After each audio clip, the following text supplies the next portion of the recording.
आप लोग कैसा है? एकदम सब ठीक ठाक? वोट देना है, पूरा तैयार है? तो मेरा साथ बोलिए, भारत माता की।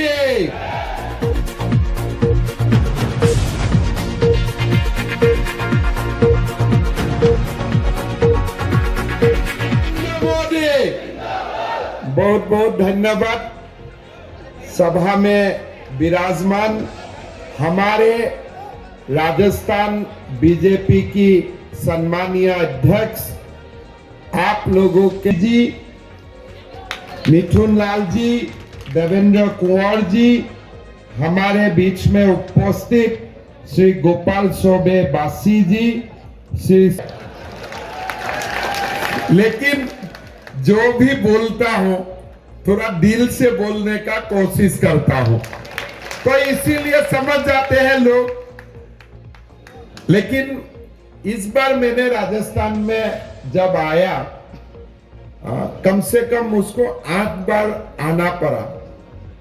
3 महीना पहले जब मैं आया था, वो समय थोड़ा सा मन में ऐसा था, बीजेपी जीतेगा नहीं जीतेगा। फिर एक बार आया, नहीं जीतेगा। अभी तो लोग बोलते हैं कि 140 सीट से बीजेपी जीतेगा। और मैं हर दिन आता हूं, एक बार से दूसरा बार मीटिंग बड़ा हो जाते हैं। और मोदी जी का सभा तो जैसा हो रहा है, एकदम देखने के लिए पूरा इंडिया एकदम हिल जा रहा है। अरे भाई, कितना लोग आ रहे हैं सभा में।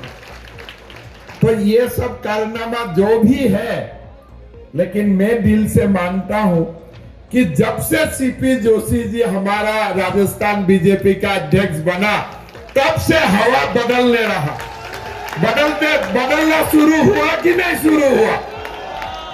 मेरा अभी भी याद है, जब सीपी जोशी जी राजस्थान बीजेपी का अध्यक्ष बने, गुवाहाटी में आए, मां कामाख्या का दर्शन किया, तो मैंने एक ही बात बोला, देखिए मोदी जी को देश का तीसरा बार हमें मिलकर प्रधानमंत्री बनाना है।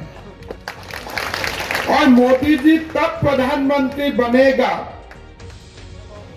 जब राजस्थान में हमें भव्य विजय मिलेगा। इसलिए राजस्थान देश को दिशा दिखाता है, दशा दिखाता है। और मेरा बहुत उम्मीद था, और आज प्रसार का तो समापन भी हो रहा है।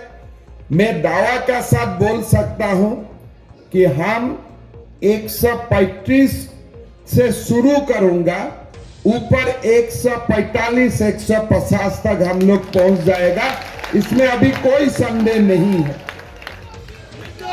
मेरा सौभाग्य हुआ ये चुनाव का कारण राजस्थान का कोई स्थानों में जाने का, वीरों का भूमि मेवाड़ में, चित्तौड़गढ़ में आने का मेरा सौभाग्य हुआ। मैं ये भूमि को कोटि कोटि नमन करता हूं। महाराणा प्रताप, पन्ना दहिया, मीराबाई की इस पवित्र भूमि को मैं नमन करता हूं, वंदन करता हूं। आज मैं जहां विराजमान हूं, हम लोग सब जहां उपस्थित हूं, ये लक्ष्मीनाथ भगवान जी की नगरी है। मैं मां कामाख्या का नगरी से आया हूं। मैं कामाख्या का पावन धरती से लक्ष्मीनाथ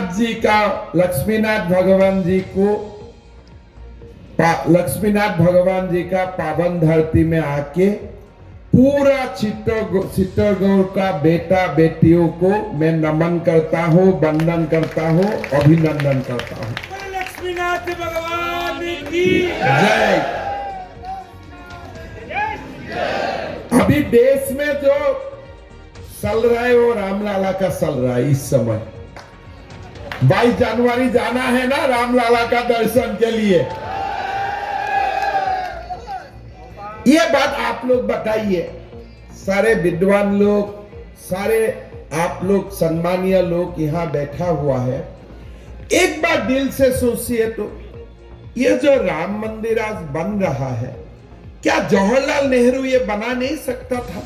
अगर दिल होता था बना सकता था कि नहीं, बताइए। अगर इंदिरा गांधी देश में इमरजेंसी लगा सकते थे, वाजपेयी जी, आडवाणी जी, भैरव जी, शेखावत जी जैसा लोगों को गिरफ्तार कर सकते थे, इतना ताकतवर देश का प्रधानमंत्री थे, क्या राम मंदिर बना नहीं सकते थे? क्या राजीव गांधी राम मंदिर बना नहीं सकते थे? दिल में एक बार हमेशा मेरा ये प्रश्न आते हैं कि हमारा भारतवासियों को क्यों नरेंद्र मोदी का इंतजार करना पड़ा? क्यों 75 साल हमें इंतजार करना पड़ा? देश को तो राम मंदिर पहले मिल जाना चाहिए था। कांग्रेस ने देश को शासन किया, राम का बारे में सोचा ही नहीं। उनका सोच बाबर और औरंगजेब के लिए हुआ करता था, हमारे लिए वो सोचते नहीं थे। अगर राम के लिए सोचते थे, राम मंदिर कब बन चुका होता था। ये कांग्रेसियों का सोच बाबर और औरंगजेब के लिए है, इसलिए रामलाला का मंदिर बनाने के लिए देश में नरेंद्र मोदी जी को प्रधानमंत्री बनना पड़ा। मेरा याद है 2018 सन में जब चुनाव हुआ था राजस्थान में, कांग्रेस का नेतागण आके भाषण देते थे, मोदी जी बताओ राम मंदिर का कब शुरुआत होगा। उनका मन में था मोदी जी कर नहीं पाएगा, इसलिए चिल्ला के पूछते थे कि राम मंदिर का डेट बताओ। इस बार ये बात नहीं कर रहा है, इसीलिए मैं ही बता रहा हूं। अरे कांग्रेसियों, राम मंदिर का प्राण प्रतिष्ठा 22 जनवरी को होने वाला है। बोला है कि राजस्थान का लोगों को सरकारी अतिथि बना के रामलाला का दर्शन करने लेके जाऊंगा। भाइयों और बहनों, देश को ऐसे गौरवशाली समय मेरा नहीं लगता है कब देख चुका है। पहले 370 धारा का बाद होते थे, हटाना चाहिए। श्यामा प्रसाद मुखर्जी का बलिदान हो गया, 370 धारा नहीं हटते। क्यों? है हल्ला हो जाएगा 370 धारा हटाने से। क्या हल्ला होगा? जम्मू कश्मीर में ब्लॉकसेड हो जाएगा। चलो, ताकत नहीं हुआ, अमित शाह जी देश का गृह मंत्री बना, बोले 370 हटाना है। अधिकारियों ने बोला सब हल्ला हो जाएगा। अमित शाह जी ने बोला चलो हल्ला होने से मजा आएगा, 370 धारा हटा दो। तो हट गया 370 धारा। हल्ला करने वाला लोग कहां गया? अभी अंडरग्राउंड हो गया, सारे लोग अंडरग्राउंड हो गया। अभी मैं समझ चुका हूं, धीरे धीरे मैं समझा। रामलाला का मंदिर बना, बाबर लोग गायब, जम्मू कश्मीर का 370 धारा हट गया, बाबर लोग गायब। मतलब जब जब सनातन जागते हैं ना, तब तक ये बाबर और औरंगजेब देश छोड़ के भाग जाते हैं।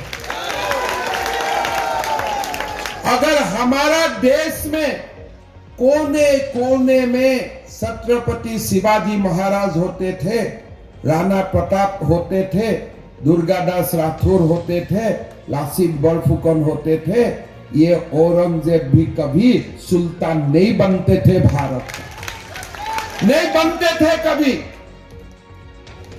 आज भी लोग हैं, बार बार डरवाता है बाबर का बात से। मेरा जीवन का एक मैं कहानी आप लोगों को बताता हूं। ऐसे तो यहाँ कोई निर्दलीय खड़ा हुआ है, थोड़ा दिन बीजेपी का नमक ले लिया, अभी निर्दलीय बना है। अरे चलो अब जहां है वहां रह जाओ, अभी आपका काम नहीं है, अभी मोदी जी का बेज है, अभी आप साइड हो जाओ। और एक बात बोलते हैं ना, चुनाव का बाद बीजेपी में आ जाऊंगा। राजस्थान बीजेपी का अध्यक्ष जी का मैं अनुमति लेके बोलता हूं, अभी और आप बीजेपी आ नहीं पाएगा, आपका दुकान बंद हो चुका है। ठीक है ना? जब मैंने पहले मुख्यमंत्री बना, मेरा पास एक अधिकारी आया एक फाइल लेके। मैं बोला क्या है फाइल में? बोले साहब मद्रासा शिक्षक को सैलरी देना है। हम बोला ये मद्रासा कौन सा दुकान है? मेरा बेटा तो मद्रासा में नहीं पढ़ा। क्या तुम्हारा बेटा मद्रासा में पढ़ा? बोले नहीं साहब, मेरा बेटा डॉन बॉस्को पढ़ता है। मैं बोला तब तुम डॉन बॉस्को का फाइल ले आओ, ये मद्रासा का फाइल क्यों ले आया? बोले नहीं साहब, काफी लोग मद्रासा में पढ़ता है। मैं बोला बताओ मद्रासा पढ़ने से क्या होते हैं? बोले साहब मुल्ला होते हैं।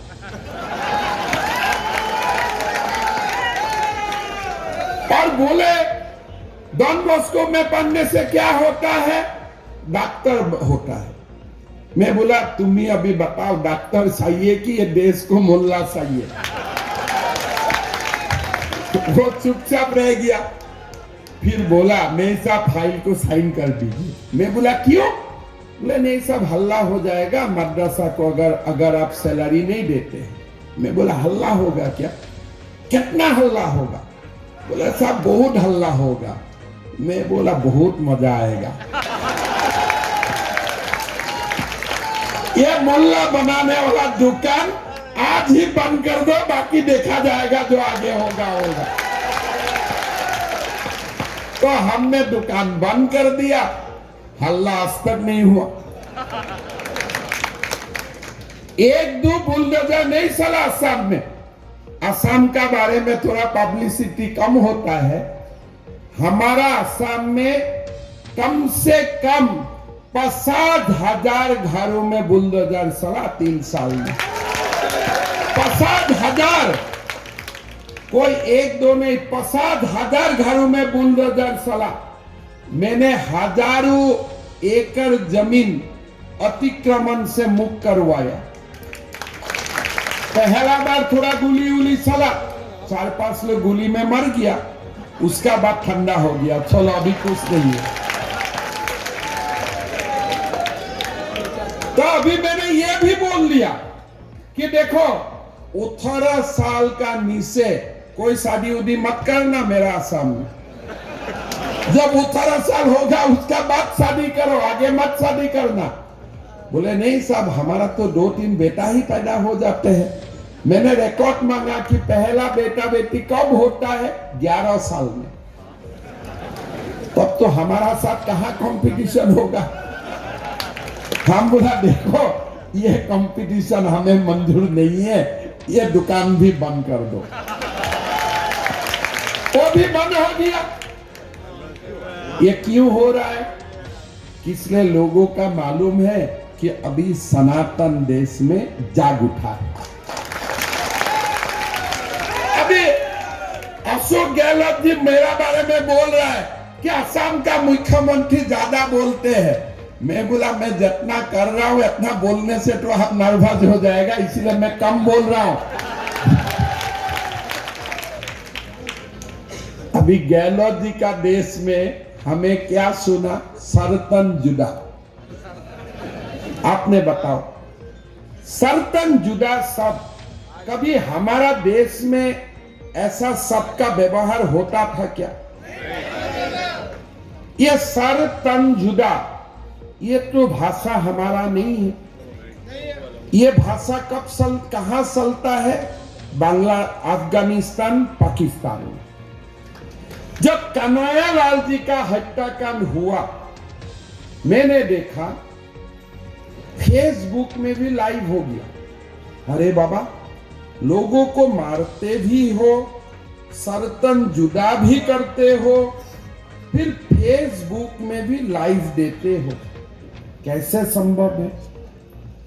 ये तो मैंने जिंदगी में पहले देखा, शायद आप लोगों ने भी पहले देखा होगा। अगर ये बात असम में होता था ना, मैं 5 मिनट में उनका हिसाब बराबर कर देते थे। 5 मिनट में इसका हिसाब बराबर हो जाता था। ऐसा नहीं चलते हैं। हमारा देश में सर्तन जुदा नहीं चल सकते हैं, अब नहीं चलवा सकते हैं। राजस्थान हो, असम हो, यूपी हो, हरियाणा हो, ये सर्तन जुदा वाला संस्कृति हमें स्वीकार नहीं है। भाई और बहनों, मैं चाहता था गहलोत जी उसी दिन रिजाइन कर दे, उसी दिन रिजाइन कर दे।